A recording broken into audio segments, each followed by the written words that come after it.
भगवान राम और माता सीता पर भद्दे जोक करने वाले, गुजरात दंगों में अपने डॉक्यूमेंट्स जले हुए बताने वाले, गोधरा कांड के बलिदानी कार सेवकों का मजाक उड़ाने वाले और बॉर्डर पार बलिदान हुए हमारे जवानों का अपमान करने वाले कॉमेडियन मुनव्वर फारूकी को बिग बॉस के इस सीज़न का विजेता घोषित कर दिया गया है। पहले कंगना रनावत ने इसे लॉकअप जिताया और अब बिग बॉस। लेकिन क्या आपको पता है, टीवी और इंटरनेट पर दिखने वाला ये जिहादी असल में कॉमेडियन नहीं है। हाँ, क्योंकि कॉमेडियन तो आप और हम हैं। मन के हारे हार है, मन के जीते जीत, घंटी क्या तब बजाएगा जब उम्र जाएगी बीत। जय श्री राम दोस्तों। मुनव्वर फारूकी ने बिग बॉस के घर से विजेता बनकर बाहर आने पर पहला बयान जानते हैं क्या दिया है? मैं खुश हूँ, मुझे जो प्यार मिल रहा है वो मुझे बाहर आकर पता चला है। इस तरह के फैंस नसीब वालों को मिलते हैं।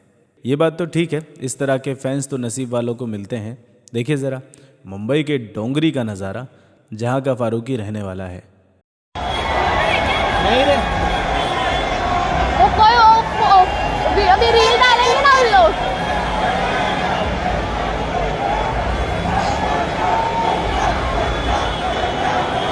मुन्ना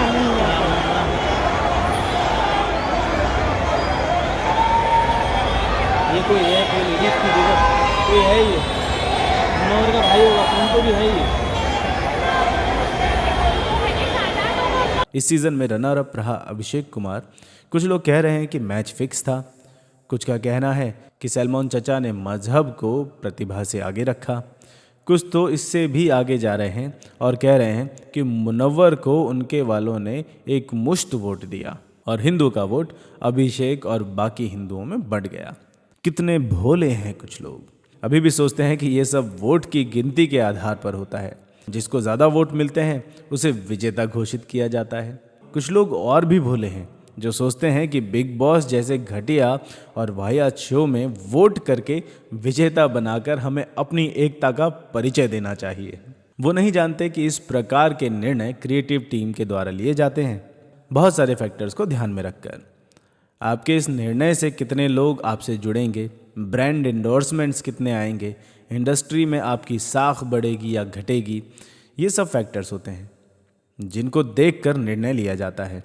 और कराची वुड में किसे भाव दिया जाता है ये बताने की ज़रूरत नहीं है। लेकिन ऐसा भी नहीं है कि हिंदूवादी लोग ही मुनव्वर के जीतने पर नाराज़ हैं। कुछ कट्टर शांति दूत भी नाराज़ दिख रहे हैं। फैज़ल हक नाम के एक पत्तरकार का दर्द ये है कि आईआईटी में पढ़ने वाला शर्जील इमाम 4 साल से दिल्ली दंगों के आरोप में जेल में बंद है और भारत के शांति दूत अय्याश गैर इस्लामिक काम करने वाले मुनव्वर के लिए जश्न मना रहे हैं, सड़कों पर उतर रहे हैं। अरे सड़कों पर उतरे और पत्थर नहीं फेंके तो क्या सड़कों पर उतरे? सड़कों पर उतरे और सड़क जाम नहीं की तो क्या सड़कों पर उतरे?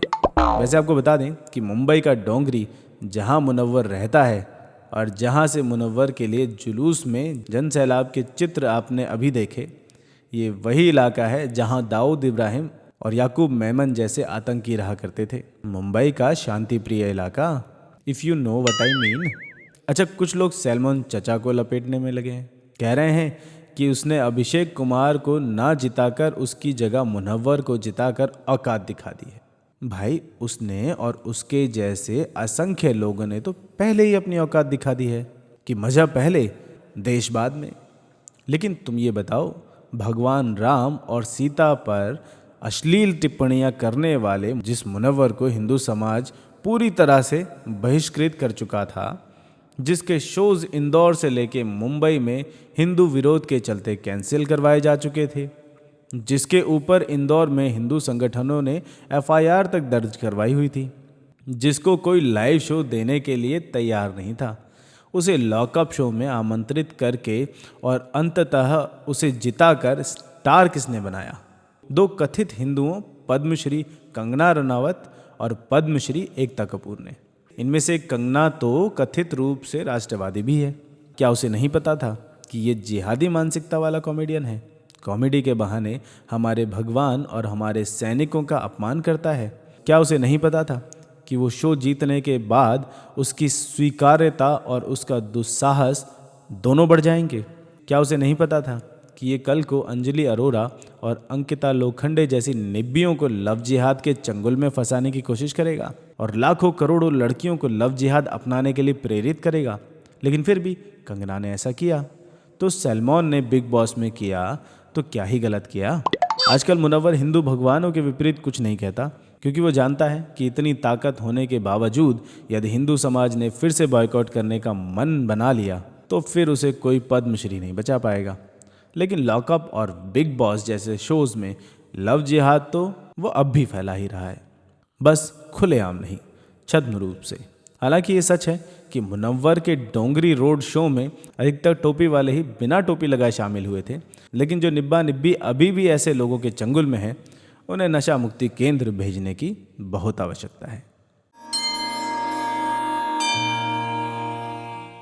चित्रकूट में आज हम सुनेंगे अरण्यकांड दोहा संख्या 35 छंद संख्या 1। शबरी मानो अपने जीवन में इसी घड़ी की प्रतीक्षा कर रही थी। ही कथा सकल बिलो की हरि, मुख हृदयम पद पंकज धरे, तजिजोग पावक देह हरि, पदलीन भय जहाँ नहीं फिरे। सब बात कहकर हरि के मुख दर्शन करके हृदय में उनके चरण कमलों को शबरी ने धारण कर लिया और योग अग्नि से अपने शरीर को त्याग कर वह उस दुर्लभ हरिपद में लीन हो गई, जहाँ से वापस नहीं लौटना होता। यहाँ शबरी के स्वेच्छा से अग्नि में समाधि लेने की बात कही गई है, क्योंकि उस समय तपस्वी स्वयं ही समाधि लिया करते थे। राष्ट्रनीति में आज का ज्ञान है आजकल के निब्बा निब्बियों के नाम। बिग बॉस जैसे रियलिटी शो में आप सब जो देखते हैं वो रियलिटी नहीं है। फिल्मों के अलावा भी जो आपको इंटरनेट पर दिखाई देता है वो सत्य नहीं है। सत्य उस पर्दे के पीछे होता है।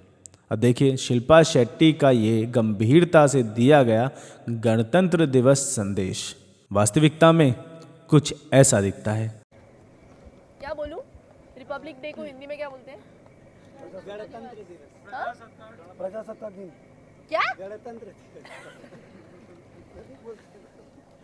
नमस्कार, मैं हूं शिल्पा शेट्टी। मेरी तरफ से सभी दर्शकों को गणतंत्र दिवस की ढेर सारी शुभकामनाएं। आई लव लाइट में तो बोला।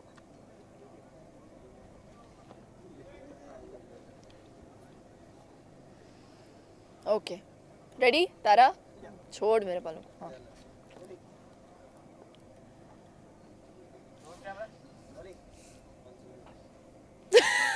चुप बैठोगे तुम लोग। नमस्कार, मैं हूँ शिल्पा शेट्टी और सभी दर्शकों को गणतंत्र दिवस गणतंत्र दिवस गणतंत्र दिवस गणतंत्र दिवस गणतंत्र गणतंत्र ये चुप बैठो यार तुम लोग। ये क्या बोल रहे हो तुम लोग यार? Happy Republic day. हाँ ओके, रेडी? रेडी? नमस्कार, मैं हूँ Shilpa Shetty and wishing all the viewers a very happy Republic day. अगर आप भी बिग बॉस पर बैन लगाना चाहते हैं तो कृपया हमारे पेजेस को लाइक, शेयर और सब्सक्राइब अवश्य कीजिए, क्योंकि खुशियाँ बांटने से बढ़ती हैं।